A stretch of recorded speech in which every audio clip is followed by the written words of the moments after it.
Você gosta da temática administração de medicamentos? Eu tenho certeza que você tem aquelas dúvidas que sempre ficaram encucadas, né? Que não foram solucionadas ao longo do tempo, mas fica ligado neste bate-papo que vai acontecer agora no canal com um profissional referência no assunto, professor José de Alencar Lima dos Anjos. O bate-papo tá excelente, então fica ligado e vamos lá.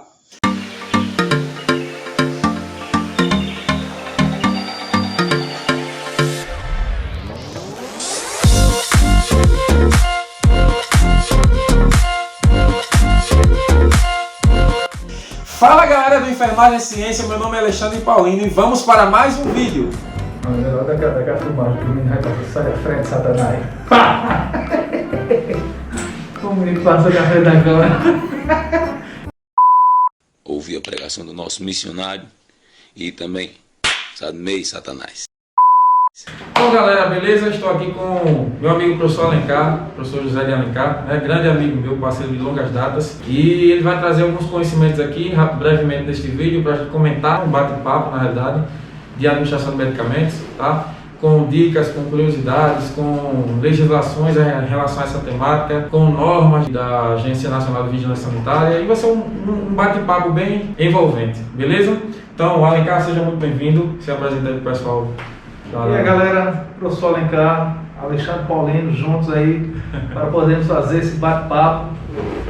5 anos já de história aí junto com o professor Alexandre, apesar que eu já venho há mais de 10 anos em aulas em cursos técnicos de enfermagem. Vamos lá, Alexandre. É uma grande honra, né, na apresentação. Deixa eu ver aqui, eu fiz um roteirozinho para a gente dar sequência ao bate-papo. Alencar, fala um pouquinho da tua trajetória, rapidinho aí, na docência, né, as tuas experiências, as tuas vivências de sala de aula. Traz um pouquinho para a gente aí dessa larga experiência que tu tem. Então, galera, como eu citei, né, já há 10 anos, pouco mais de 10 anos aí na área, atuando como professor em cursos técnicos de enfermagem na Grande João Pessoa, como também professor visitante em Guarabira, com disciplinas de anatomia. Foi quando eu iniciei, né, essa história toda na docência dos cursos técnicos em si. Então passei pelas disciplinas de anatomia, fisiologia humana, ortopedia e traumatologia, fundamentos em enfermagem ou técnicas básicas, né, a depender da instituição, como é que chama. E durante esses 10 anos, pessoal, a gente vem fazendo essas reflexões, né, de atualizações de procedimentos, principalmente no tocante à administração de medicamentos, uma vez que a gente vê que é importantíssimo, né, Alexandre? Essa discussão, inclusive temos lá, nos últimos anos, uma discussão muito comum até em ambiente hospitalar, do que se trata a administração segura de medicamentos, obedecendo assim o protocolo nacional de segurança do paciente que completa, né, completou, melhor dizendo, no início do mês, né, 1º de abril do mês passado. Nós tivemos aí 8 anos, né, de protocolo de segurança do paciente, né? Então ele surge em 1º de abril de 2013, apesar que já tinha-se essa discussão lá em 2009 nos Estados Unidos, né? Então traz essa perspectiva para o Brasil, onde temos várias metas, como por exemplo a própria higiene das mãos é bastante focada, né, nessa temática, risco de queda do paciente e administração segura. Lógico que não temos apenas essas metas, né? Mas já que a gente vai focar aqui nesse momento, nesse bate-papo, a administração segura de medicamentos, então é uma das metas que temos lá no Programa Nacional de Segurança do Paciente. Vem cá, agora deixa eu fazer uma pergunta. Tu adivinhou meu roteiro, foi? Porque eu guardei aqui como os tópicos da administração segura de medicamentos, mas vamos lá. Alencar, fala um pouquinho para a gente da importância das bases teóricas, da literatura no geral, da atualização, né? Da constante atualização e em relação a essa temática de administração de medicamentos para o profissional que está ali no dia a dia, na prática, né, realizando procedimentos, né, na prática, no cotidiano, com o paciente, fazendo esse tipo de procedimento. Pois bem, pessoal, então, ao longo do tempo a gente percebe essa grande necessidade, né, dessas inovações de tecnologias, bem como da importância do próprio profissional de enfermagem, já que ele está diretamente ligado na administração de medicamentos, dele estar sempre a fazer essa atualização. Inclusive, algumas instituições trazem essas atualizações em palestras, já sendo um cronograma interno da própria instituição. Ou seja, é importante que a gente sempre reveja o que é protocolo, inclusive estabelecido muitas das vezes pela instituição, né, nos POPs da vida, mas que às vezes o profissional não chega a ter conhecimento desses roteiros de POPs. Então é interessante que nós tenhamos essas atualizações, porque, a exemplo, lá em 2008, 2009, a gente falava de 5 certos na administração de medicamentos. Mas só, pessoal, que essa história de 5 certos, né, ela surge em meados da década de 1970, é uma coisa bastante antiga. Né? O próprio Poté-Perry, ele já vai trazendo lá em meados de 2009, 7 certos. Né? Então, os certos que a gente já comenta, 11 certos, 13 certos, apesar que é interessante, Alexandre, também a gente lembrar, que essa história dos certos na administração de medicamentos não é aquela coisa seca de você implementar apenas na mente do aluno, dizer quais são os 13 certos da administração e o aluno apenas sair elencando quais são. Porque às vezes, só fazendo um parênteses no que tu está comentando, às vezes o aluno ele memoriza aquilo ali só com o objetivo de estudar para a prova, mas esquece de levar aquilo ali para o dia a dia, na prática, né? E às vezes, devido à demanda de procedimentos, né? A demanda dos afazeres dos profissionais de enfermagem no dia a dia, e acaba esquecendo de tomar conta desses certos, que é para administrar o medicamento de forma segura no paciente. E por isso que muitas das vezes acontece casos que a gente vê repercutindo aí na mídia, por falta dessa observância, né? E na realidade da internalização desses certos para o dia a dia. Tem que se tornar uma coisa rotineira, tem que se tornar, como eu posso falar, um hábito dos profissionais de enfermagem utilizar esses certos para estar fazendo essa prática segura de administração de medicamentos. Exato. Então, lá naquele período, por exemplo, a gente via lá em 2007, 2008, que numa técnica subcutânea falava de recomendações de aspiração negativa. Então, a importância que a gente discute nesse momento dessa busca de conhecimento e sempre estar atualizando conhecimentos é que o próprio Poté-Perry, em uma de suas publicações, lá em 2013, ele traz que não há mais essa recomendação de aspiração negativa, pessoal, para via subcutânea, no tocante principalmente de fazermos a administração de insulina. Isso está escrito, pessoal, há bastante tempo, defendido também por sinal pela Associação Americana de Diabetes em 2007. Então não é uma coisa nova, infelizmente. O que é novo é simplesmente a gente estar aqui gravando agora para trazer essas ideias aí para vocês, essas atualizações, que é o que a gente vai fazendo ao longo do tempo da nossa discussão aqui. Perfeitamente, Lucas. Fala agora um pouquinho sobre a administração de medicamentos pautado na segurança do paciente, que foi aquela temática que tu iniciou o vídeo. Dá mais uma... Ok, então a gente fala, e ironicamente, é engraçado, nós como professores, né, no processo de formação de alunos, que a gente faz lá a prova prática, e lá vem o aluno daquela maneira seca, com a bandeja, né, tendo que conversar com o manequim, e às vezes, por outro lado, ou eu, ou você... Aquela apresentação engessada, né? Ou bom dia, boa tarde. Ou outro colega responder como paciente. Exato. A gente colocar na mente do aluno, olha, ao chegar com a bandeja, se apresente, dê bom dia, boa tarde, boa noite, e confira se o paciente é o paciente certo. Aí, ao longo do tempo, eu dizia isso, mas automaticamente martelava na minha mente a seguinte questão: se é um paciente de UTI e esse paciente está em coma, como é que ele vai dizer para mim que ele é aquele paciente que eu estou procurando? Exatamente. Então, pessoal, no próprio programa nacional ele vai dizer o seguinte, né? O uso de identificação, né? A pulseira de identificação desse paciente, que deve conter pelo menos 3 indicadores: nome do paciente, data de nascimento e o nome da mãe. Fora isso, é interessante ainda lembrar, né? Professor, mas esse paciente ele teve queimadura na região do punho, ou ele teve fraturas que comprometeu aquela região, e não possamos colocar a pulseira de identificação. Então, o leito tem que estar identificado com o nome daquele paciente. Então, aí a gente está conseguindo fazer essa correlação, Alexandre, do paciente certo, é um dos 13 itens, paciente certo com medicação certa. Eu estou chegando com a medicação, mas eu tenho que fazer essa conferência antes. Essa identificação, essa prévia identificação, que é para não ocorrer o que chamamos de iatrogenismo. Iatrogenismo, né? A administração de medicamentos. Isso. Perfeitamente, cara. Fala para a gente um pouquinho, faz um panorama geral sobre as principais vias de administração de medicamentos, um resumo básico para a galera aí, que a galera gosta muito dessa temática, né? Faz um resumo para a gente. Então, pessoal, via de administração de medicamentos, né? Nós temos diversas, mas a gente gosta assim de focar bastante na via de administração parenteral, né? Em melhor momento, a via intradérmica, a via subcutânea, a via intramuscular e a via endovenosa. Pois bem, essas vias são particulares, né, assim dizer, por tratarmos de manipularmos seringas, né? Então, não adianta, pessoal, apenas a gente ficar naquela mente, dizer, já aprendi a fazer uma via subcutânea. Principalmente subcutânea, a gente tem vários fatores a serem relevantes. Primeira delas, graduação das seringas. seria interessante se a gente tivesse apenas uma seringa contendo 1 ml para fazer a injeção da insulina. Mas a gente vai perceber que nós temos seringas de ml com várias escalas, 2 escalas distintas. Exatamente. Como também você pega uma seringa de 1 ml com a graduação em unidades internacionais, 10, 20, 30 e assim por diante, e porventura tu estás trabalhando lá no setor da obstetrícia, né? Cuidados imediatos ao RN, tendo que fazer vitamina K, por via intramuscular em técnica de Falk.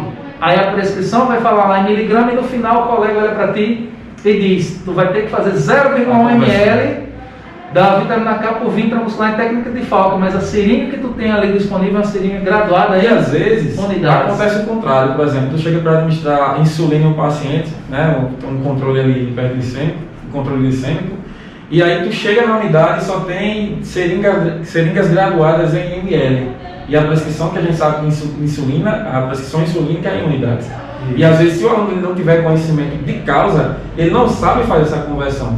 E isso, a falta desse conhecimento vai ferir aqueles princípios que a gente já comentou antes, acerca relacionados à administração segura, né, do medicamento do paciente e a própria segurança do paciente. A exemplo, os próprios protocolos que temos de administração de medicação, no caso da insulina, a insulina regular. Aí temos um determinado valor, tá? Que temos que fazer, por exemplo, 4 unidades de insulina regular no subcutâneo. Aí a seringa disponível, como já citada, está em ml. Erroneamente, se você não conhece a graduação das seringas, você vai e aspira lá 0,4 ml.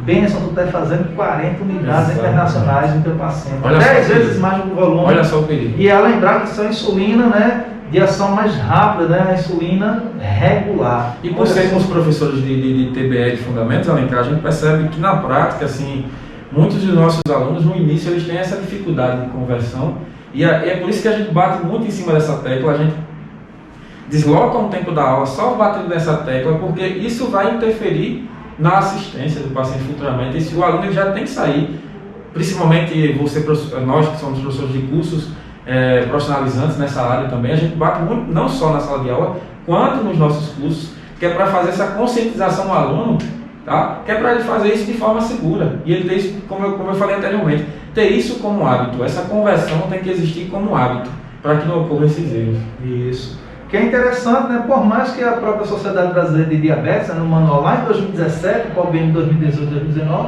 ela traga esse item dizendo que não é indicado utilizarmos esse tipo de seringa, mas é o que tem disponível no momento. Né? Então o problema não é que tal protocolo diz que não utiliza, o problema é infelizmente a gente ter disponível só disponibilidade, exatamente. Exatamente. Porque se a gente for observar, a recomendação são seringas sem espaço residual, né? Depois em outro momento a gente vai chegar a produzir outro vídeo, a trabalhar apenas a falarmos dessa questão de graduações de seringas e iremos abordar essa temática do espaço. E você tocou num ponto muito interessante, porque às vezes os protocolos eles evidenciam algo, mas na prática a realidade é totalmente diferente. Como a gente acabou de falar, na questão da disponibilidade da seringa graduada em ml para a administração de insulina, às vezes nem sempre vai estar disponível aquela seringa lá em unidades internacionais e mesmo sabendo do protocolo é necessária essa consciência. Isso. Né? Então é de suma importância, né? Exatamente. Então, faz um panorama aí para a gente das principais recomendações da Anvisa acerca do tempo de permanência dos catéteres, sanitização de acessos venosos. Então, pessoal, o que a gente tem que lembrar hoje, né, é que devemos seguir protocolos, né, e protocolos institucionais, e dentre eles, um que a gente sempre tem que defender é o da própria Anvisa, né, Manual das Boas Práticas, lá publicado em 2017, onde ele fala das infecções relacionadas à assistência em saúde, né, as IRAS, e por mais que você tenha aprendido como infecção hospitalar, infecção nasocomiais, infecções relacionadas a cuidado em saúde ou cuidado de enfermagem, como já foi dito em outro momento, mas as IRAS subdivididas em infecções do trato urinário, infecções respiratórias, infecções da corrente sanguínea. Essa daí, pessoal, é bem interessante a gente lembrar, né? Essa última, já que a gente está falando de administração de medicamentos, a infecção da corrente sanguínea, uma infecção primária da corrente sanguínea, ela poderá ser evitada por diversas formas, desde o momento que você está utilizando as técnicas corretas de manuseio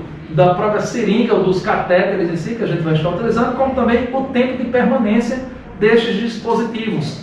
Então diz lá, Um catéter de inserção periférica, tipo gel, tipo abocate, ele deverá permanecer 72 a 96 horas. Isso não está dizendo só 72 horas não, pessoal. 72 a 96 horas. Isso vai depender também da confecção desse material, né? Se ele vai ser de teflon, se ele vai ser de poliuretano, tá? Então, no manual da Anvisa ele traz isso para nós. Sendo assim, se a gente fala de infecção primária da corrente sanguínea, a gente está falando, teoricamente, de flebite, né? A inflamação da veia, inicialmente. Que ela poderá dar-se de forma mecânica, então está aí porque a infecção mecânica ensina a flebite, causada pelo próprio catéter, onde esse momento poderá ser provocado por várias situações. Uma delas, eu estou lá utilizando esse catéter, tentei acesso no paciente, não consegui, retiro aquele catéter e tento novamente na mesma veia com o mesmo catéter. A recomendação da Anvisa é trocar de catéter. Trocar, exatamente. E aí, vale salientar, né, cara, quando a gente fala de flebite, existem vários tipos de flebite que estão associadas a esta prática, não só a flebite mecânica, né, que é causada por fricção de dispositivos, né, tem outros tipos de flebite que estão relacionados a compostos, a substâncias. A própria flebite química, né, quando as medicações elas são mais irritantes, né, elas são mais vesicantes, e muitas das vezes não é só a substância ser vesicante ao ponto de favorecer essa lesão da parede interna da veia, e sim a própria diluição inadequada, inapropriada do fármaco em si. Ao invés de ter feito uma diluição lá em 20 ml ou em 100 de soro, você diluiu ele na seringa de 10. E a gente percebe muito isso na prática, que às vezes falta paciência por conta de determinados profissionais quando a gente trata de diluição de medicamentos, né? Porque não é só simplesmente o fato de você estar aspirando o medicamento. Você tem que homogeneizar, isso que eu digo a galera, principalmente drogas vesicantes. Gente, você vai reunir ali o soluto com o solvente, homogeneiza isso. Porque se tu não homogeneiza, tu não vai veicular corretamente aquele medicamento, e isso pode potencializar, como por exemplo, uma flebite química, ou até acelerar, ou potencializar, ou desencadear os efeitos colaterais que já vem acompanhado da droga. Você pode potencializar isso. Em caso de uma incorreta homogeneização da droga, né? A gente bate muito nessa tecla. Exato. Então, a flebite também, nós temos a flebite infecciosa por manuseio do catéter, ou do que esteja acoplado nesse catéter, como as cânulas, dânulas, né? Os equipes multivias, né? O poliflix, que alguns chamam assim, ou o triway, ou torneirinha. A gente tem que fazer o manuseio desse material, e dentro do próprio protocolo de segurança do paciente fala de higiene das mãos, né, para prevenção desse tipo de infecção também. Então, suas mãos estão sujas, ou você manipulou, o paciente vai manipular outro, que é muito interessante quando a gente fala de infecção cruzada. Basicamente a galera só diz o seguinte: eu não posso usar uma luva no paciente e usar essa mesma luva em outro paciente. Benção, não é só isso.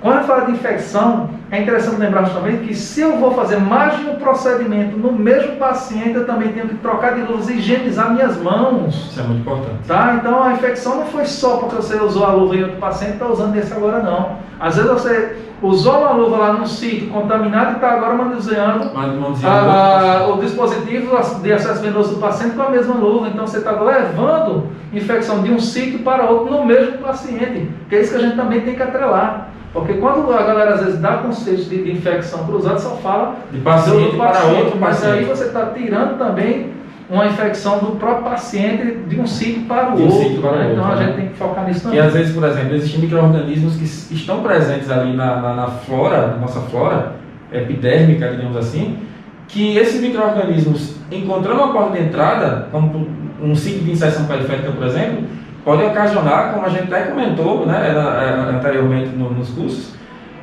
questões de infecções muito importantes que podem ser relacionadas com esses micro-organismos que fazem parte da nossa flora. Né? E continuando na questão da salinização do catéter, né, como também medida de prevenção à infecção cruzada, a infecção primária da corrente sanguínea, temos lá, né, a técnica do sais. Eu salinizo, eu depois eu a medicação e salinizo de novo, né, utilizando seringa de 10 ou de 20, recomendando aí 5 ml para o catéter periférico e 10 ml para o acesso central.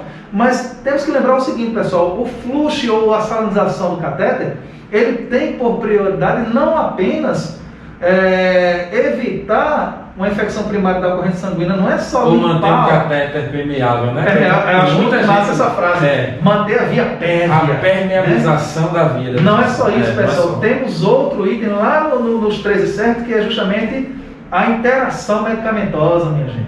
Exatamente. Não adiantou o médico chegar, colocar uma prescrição, medicações em horários distintos para evitar uma interação medicamentosa e você não está salinizando o acesso do paciente. Que fica resíduos ali. Ficou resíduo, compostos. principalmente quando a gente tem um paciente que está lá com excesso do multivia. No multivia está retendo uma média de 1 ml.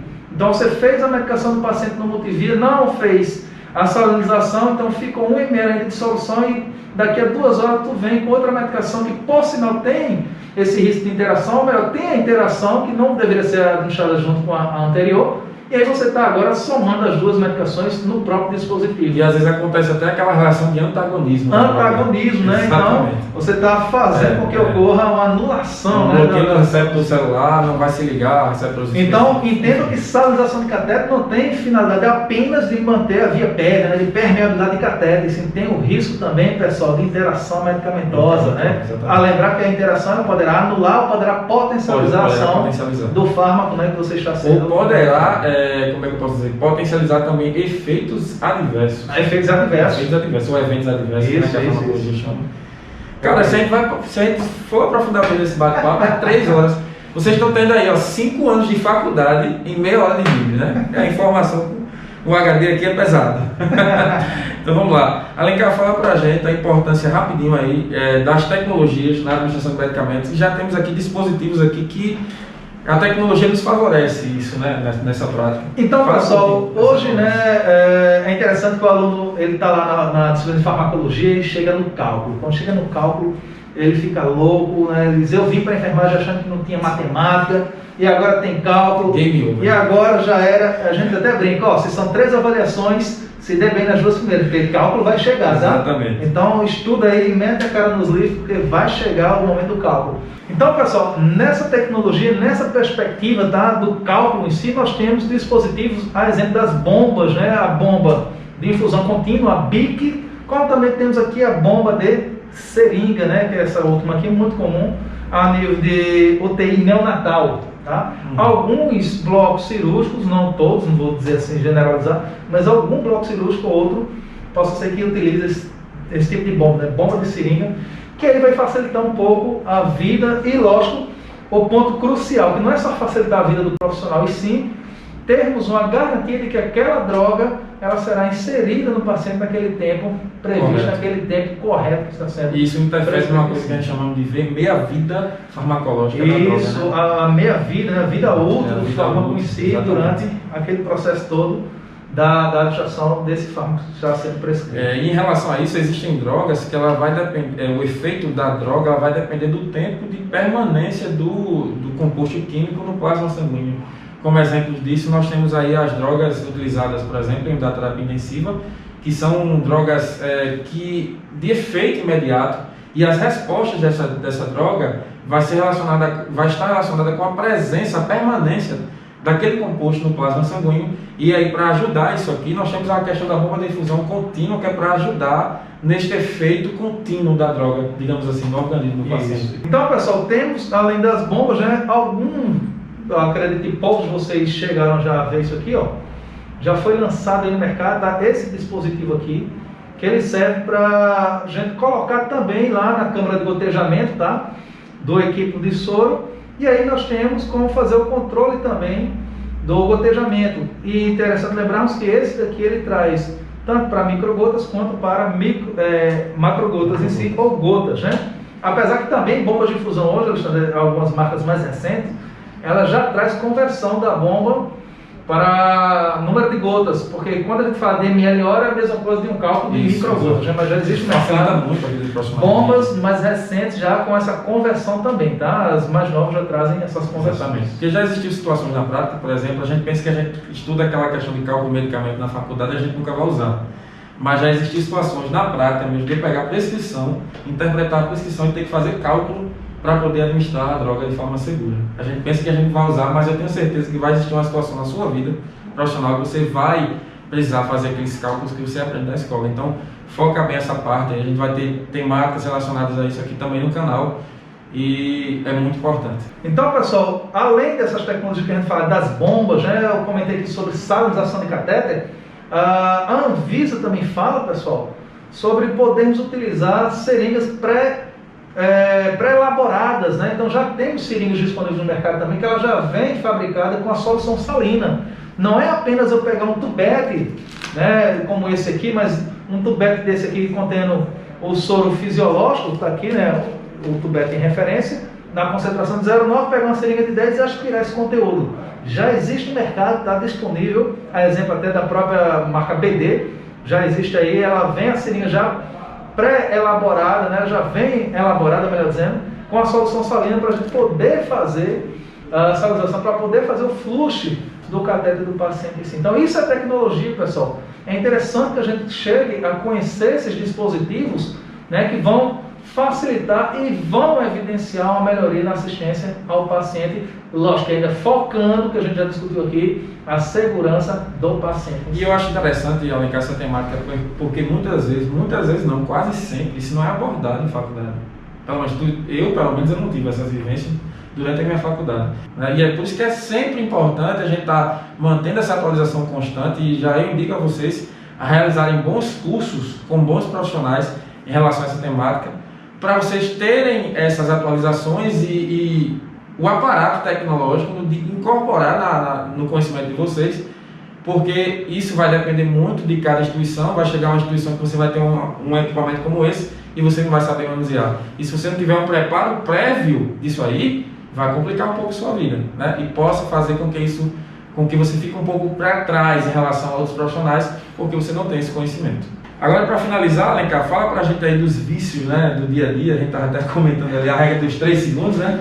Fala aí para a gente aí então, dos pessoal, vícios do dia a dia relacionados a essa É engraçado, né? Antes da gente falar dessa história de alguns vícios, comentar ligeiramente um pouco sobre o catéter, né, de inserção periférica, tipo abocate ou tipo gel, que por sinal, pessoal, curiosamente, algumas marcas, eles trazem aqui no verso que temos aqui na embalagem um scalp, né? Porque a empresa muitas das vezes é lá de São Paulo e lá eles chamam isso aqui de scalp, tá? Essa maneira de chamarmos de gel ou abocate é mais aqui na nossa região, tá? Então lá eles chamam isso aqui de scalp, e o scalp que aqui a gente chama, eles chamam de butterfly, né? A borboleta, né? Que realmente é o nome do dispositivo em si. Só rapidamente para a gente lembrar, esse daqui não é o menor, tá, pessoal? Já existe no mercado o catéter número 26, tá? Eu cheguei a ter conhecimento disso aí no início do ano passado, já tinha empresas fabricando, tá? O catéter do tamanho 26, então isso aqui não é o menor catéter mais que nós temos disponível, tá? Então, lembrando dos vícios, e a história dos 3 segundos, regras cômicas, né, que a gente vê no dia a dia. a gente lembrava até da ligação de 3 segundos, né? Exatamente. Olha, atende aí, né? Tá aonde?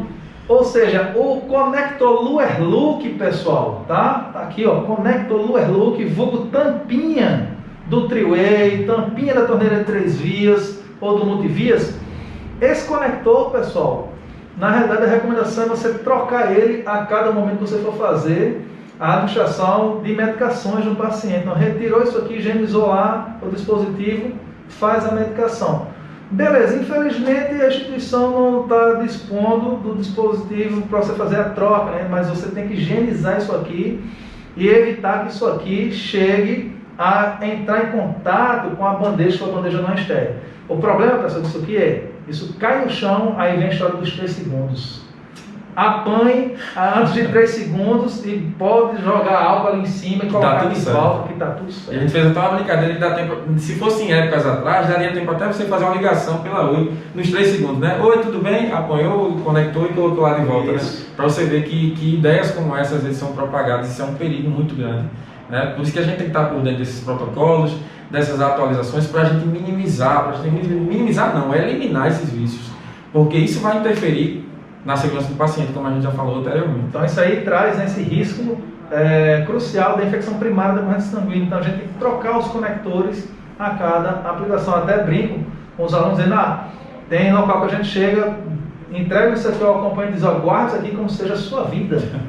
Isso aqui o acompanhante vai botar no bolso da calça, vai botar numa gaveta que está cheia de poeira lá da enfermagem. Coloca na mesa de cabeceira. Na mesa, enfim. Em algum local ele vai guardar até que chegue a necessidade de repor isso aqui lá no dispositivo quando tiver terminado a infusão do paciente. Então, show de bola. Alencar, para a gente finalizar, fala um pouquinho aí dos cursos presenciais este ano aqui na cidade de João Pessoa. Os alunos têm interesse, né? Claro que a gente está passando por um momento delicado, mas aí com os retornos das aulas, né?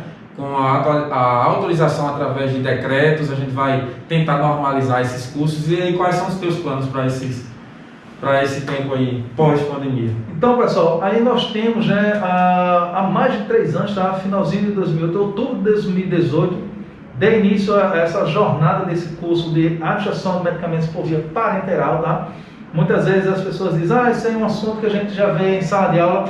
O pouco vocês assistirem no vídeo, vocês viram que tem muita coisa a ser comentada. Então, a gente já vem com esse curso desde esse período, né, de outubro de 2018, continuando com o mesmo curso, cada dia aprimorando ainda mais. Então, esse é um dos cursos, tá, que a gente tem nessa linhagem, como também o curso de capacitação em UTI, está ministrado por mim e pelo professor Alexandre aqui presente também. Nós temos o feridas e curativos, tá, pessoal? Então, esses são os 3 principais cursos que a gente está focando aqui, além do curso de APH, tá?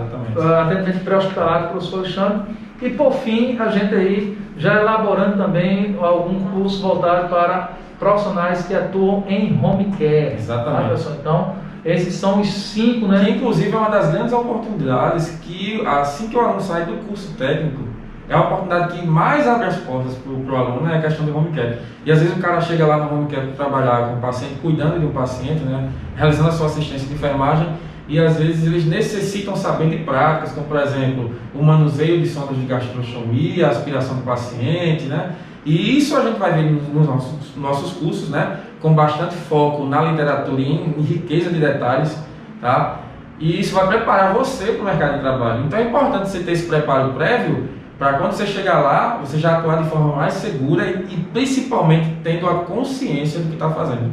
Que o mais importante para você assegurar essa garantia, tá, na administração de medicamentos de forma segura é você ter a ciência e você ter o conhecimento de causa. Não é só fazer um procedimento, não é só fazer uma técnica, mas eu costumo dizer o seguinte, é saber o que está por trás da técnica, é entender os porquês daquela técnica. Né? Isso é muito interessante. Então, essa a nossa perspectiva, pessoal, é trazer para vocês, né, o conhecimento alicerçado em literaturas que trazem essa justificativa, como já citamos aqui, o POD-IPRI, Sociedade Brasileira de Diabetes, Sociedade Americana de Diabetes, o próprio livro do Brunner, né? Então, protocolos do Corém, COFEN, sobre regulamentações, sobre resoluções que defendem toda essa temática dessas 5 áreas aqui que a gente está trazendo, a administração de medicamentos, a PH, né, tem lá a Sociedade Americana também, que vai defender alguns protocolos em si. Então, tudo isso a gente está trazendo, e trazendo as referências de atualizações para vocês. E é importante a gente frisar aqui, Alencar, que essa temática, principalmente relacionada à administração de medicamentos, a gente não vai encontrar tudo em uma literatura só, né? É uma complexidade de informações que às vezes você tem que fazer a velha pesca mesmo. É pescar de uma literatura, pescar de outra, para reunir informações, um arcabouço de informações, para a gente chegar aí em consensos, né? E basicamente estar baseando essas práticas, né? Por isso que é importante. O aluno está realizando esses cursos, né? E eu falo isso com toda a propriedade, porque eu conheço, não é só pelo fato de você ser meu amigo, mas pode ter certeza, pessoal, eu considero o curso, né, mais atualizado que a gente tem aqui na nossa região, sem querer, não é só porque ele é meu amigo, mas porque eu tenho um conhecimento de causa, eu visualizei as aulas e cheguei a esse consenso, tá? Que é um dos cursos que tem mais preparado aqui da nossa região. E se você puder vir para cá, venha fazer com a gente aqui esse curso, que eu tenho certeza que você não vai se arrepender. É isso aí, muito obrigado aí pela tua contribuição. E fiquem ligadinhos aqui no canal, galera, que vai ter muito mais vídeo aí relacionados a essa temática e com certeza o professor Alencar vai fazer parte aí, contribuindo com os nossos conhecimentos.